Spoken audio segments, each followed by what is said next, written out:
primero hablar de qué es lo que es el cambio climático, qué es lo que es esto de que cambia el clima. Tiene que ver con que qué sé yo, ahora hubo 3 años de sequía, ahora llueve en cualquier momento, ya aquel calendario de Moisés Bertoni ya perdió vigencia. ¿Qué es lo que es el cambio climático, Maxi? Contanos. Bueno, básicamente para entender, ¿no?, el cambio climático, este cambio climático específicamente causado por el hombre, es básicamente son las emisiones de gases de efecto invernadero que empezamos a producir como civilización después de la revolución industrial, ¿no? Con el comienzo de la revolución industrial comenzamos a producir y a quemar muchísimos combustibles fósiles, pero también a hacer mucho cambio de uso de la tierra, y bueno, esos gases, ese CO2, ese dióxido de carbono y también el metano, se va a la atmósfera y es por encima de la capacidad que tiene nuestra atmósfera de poder absorber esos gases. Entonces lo que produce es una serie de efectos en cadena, básicamente, que se traduce en un aumento de la media de temperatura global, que a su vez tiene sus consecuencias, como bien citabas, ¿no? Lo que hace el cambio climático, y esto es súper importante entender, es que el cambio climático no es que causa estos fenómenos climáticos extremos, sino que los empeora. Por darte un ejemplo, ¿no? Si antes teníamos un día de calor, una ola de calor de 2 días de más de 35 grados, lo que hace el cambio climático es que esa ola de calor ahora dura 5 días. Si antes teníamos una sequía más o menos normal por el fenómeno de la Niña, ahora el aumento de temperaturas hace que esa sequía empeore también el acceso a agua. Y así sucesivamente. 3 años de sequía tuvimos en los últimos años. Bueno, pero también un poquitito contarle a la audiencia, estuvieron con un encuentro de líderes de Paraguay Ahora. Contanos qué es esto de Paraguay Ahora, quiénes participan, quiénes estuvieron también el jueves pasado compartiendo este debate sobre cambio climático. Excelente. Bueno, el título del encuentro fue Los desafíos y las oportunidades de Paraguay ante el cambio climático, a la luz de los resultados de la COP27, creo que vamos a tener que hablar de eso también hoy, y entendiendo el principio de corresponsabilidad entre todos los actores de la economía, el sector privado, el sector público, los medios de comunicación, la academia, etc.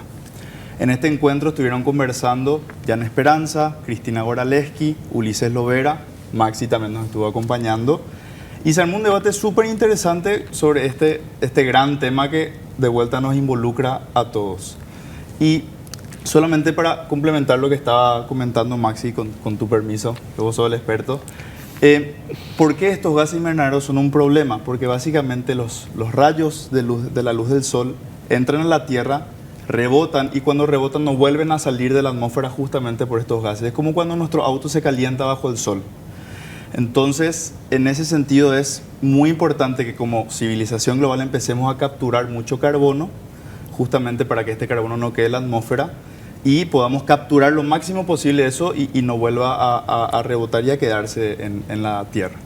Bueno, muchas veces también hablamos de que Paraguay es un país que emite muy poco porcentaje en comparación a los países industrializados, por supuesto. Más vale, somos un país que prácticamente exporta su materia prima y casi nada industrializa, o muy poco, y obviamente tenemos muchos años de diferencia en el desarrollo industrial, pero también hay algo que aportar, y en ese sentido hay una conciencia ya actual de, sobre todo, las personas que tienen que tomar decisiones y tienen el poder de decisión. Es decir, más allá de que a lo mejor la gente tenga, el ciudadano de a pie, un concepto general de lo que es el cambio climático, no va a tomar una decisión de política pública o de política privada, no es un empresario. Hoy los empresarios tienen esa conciencia. En este espacio, por ejemplo, participaron personas que están relacionadas a ámbitos públicos y privados. Sí, realmente, globalmente, estamos tendiendo a cuidar nuestro medio ambiente. Hay compromisos cada vez más grandes desde el lado de los gobiernos y de las empresas a combatir todo junto el cambio climático. ¿Qué se traduce esto? Por ejemplo, grandes multinacionales que ponen objetivos para el 2030, para el 2050, reducir sus gases y de tener una cadena de valor totalmente sostenible. Hoy se habla mucho, o sea, en realidad hace mucho tiempo, de la economía circular, cómo las empresas pueden adaptar este paradigma de la economía circular a sus propias actividades. Esto quiere decir básicamente reducir al máximo posible los desperdicios y regenerarlos también al máximo posible. Y en ese sentido, hay ciertas empresas o sectores que aparecen como una respuesta más clara, por ejemplo el sector forestal.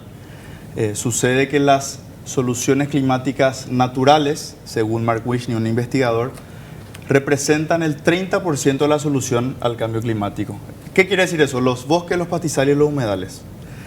Y dentro de esos tres, los bosques representan otra vez el 70% de la oportunidad para combatir el cambio climático. Y pensando en los bosques de vuelta, la reforestación es una opción en la que a gran escala podemos accesibilizar una inversión muy rentable para el sector privado y que tiene un efecto súper positivo para el medio ambiente y también genera trabajo digno para la gente en el proceso. No, pues finalmente también, más si buscamos un equilibrio, así tampoco vamos a ser más papistas que el Papa en el sentido de que no podemos no impactar en el ambiente. 0% de impacto no vamos a lograr. La vida del ser humano impacta, pero el punto es buscar actividades, el modelo productivo que sea más sostenible y que nos permita habitar este planeta más tiempo. Bueno, y contanos en ese sentido, ¿de qué se trata esta COP27 que mencionó Piero? Y que bueno, en realidad sabemos que hay una COP cada año, una conferencia de las Naciones Unidas sobre el cambio climático cada año. Pero en particular hay dos COP de las cuales vamos a hablar hoy, la del 2000... La del año pasado. La del año pasado, que y es la del 27, año antepasado. Y la 25 es la del Acuerdo de París. O La 26. 21. La 21 es la... Esos dos me parecen muy importantes por los avances, primero en el acuerdo global, a pesar de que no todo es bueno, pero y luego también lo del año pasado. Así que contanos por favor la COP27 para arrancar.